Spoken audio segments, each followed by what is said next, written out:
Hi all, ഇന്നത്തെ video വേറൊന്നുമല്ല. നമുക്ക് വിൻ ചെയ്യുന്ന എമൗണ്ട് എങ്ങനെ വിഡ്രോ ചെയ്യാമെന്ന് നമുക്ക് നോക്കാം.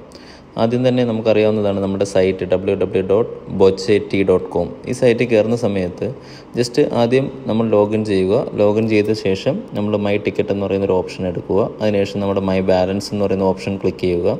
അതിൽ വിഡ്രോ എന്ന് പറയുന്ന ബട്ടണിൽ ക്ലിക്ക് ചെയ്യുന്ന സമയത്ത് നമ്മുടെ ബാങ്ക് ഡീറ്റെയിൽസ് എൻ്റർ ചെയ്യാനായിട്ട് വരും. ഡീറ്റെയിൽസ് എൻ്റർ ചെയ്യുന്ന സമയത്ത് കൃത്യമായിട്ട് അക്കൗണ്ട് നമ്പർ കൊടുക്കുക. അതിനുശേഷം അതൊന്നും കൂടെ കൺഫേം ചെയ്ത് കൊടുക്കുക. സെയിം അക്കൗണ്ട് നമ്പർ ഒന്നും കൂടെ ടൈപ്പ് ചെയ്യുക. അതിനുശേഷം നമ്മുടെ ബാങ്കിൻ്റെ IFSC കോഡ് കൃത്യമായിട്ടുള്ള ആ 11 ഡിജിറ്റ് ടൈപ്പ് ചെയ്ത് കൊടുക്കുക. അതിനുശേഷം നമ്മുടെ ബാങ്ക് ഏതാണോ ആ ബാങ്കിൻ്റെ പേര് കൃത്യമായിട്ട് കൊടുക്കുക. അതിനുശേഷം നമ്മൾ സബ്മിറ്റ് ബട്ടൺ ഞെക്കുന്ന സമയത്ത് നമുക്ക് KYC അണ്ടർ പ്രോസസ് എന്ന് പറയുന്ന ഒരു ഓപ്ഷൻ വരും.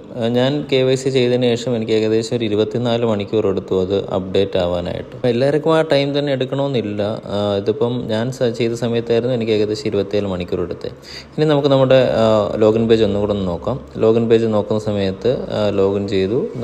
എൻ്റെ അക്കൗണ്ട് ലോഗിൻ ആയിട്ടുണ്ട്. ഞാൻ എൻ്റെ ബാലൻസിൽ ഞാൻ ട്രാൻസാക്ഷൻ ഹിസ്റ്ററി ഒന്ന് കാണിച്ചു തരാം. കാര്യം എന്ന് വെച്ച് കഴിഞ്ഞാൽ എനിക്കിപ്പോൾ ഏകദേശം 2 ദിവസം, ഇപ്പം 2 ദിവസമായതേ ഉള്ളൂ. 2 ദിവസം കൊണ്ട് എൻ്റെ അക്കൗണ്ട് ക്രെഡിറ്റ് ആയതാണ് എമൗണ്ടുകൾ.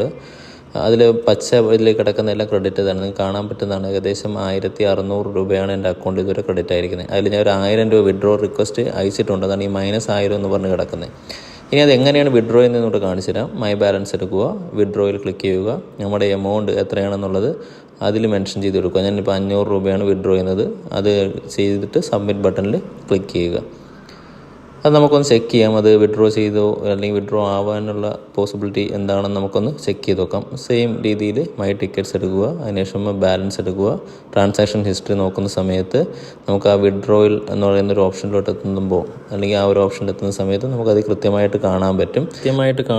നമുക്ക് നമ്മുടെ ഇതിലോട്ട് റിക്വസ്റ്റ് പോയിട്ടുണ്ടെന്ന്. അടുത്ത വീഡിയോയിൽ ബാങ്കിൽ അപ്ഡേറ്റ് ചെയ്തതിൻ്റെ സ്റ്റാറ്റസും കാര്യങ്ങളും എല്ലാം കൊണ്ടുവരുന്നുണ്ടാവും.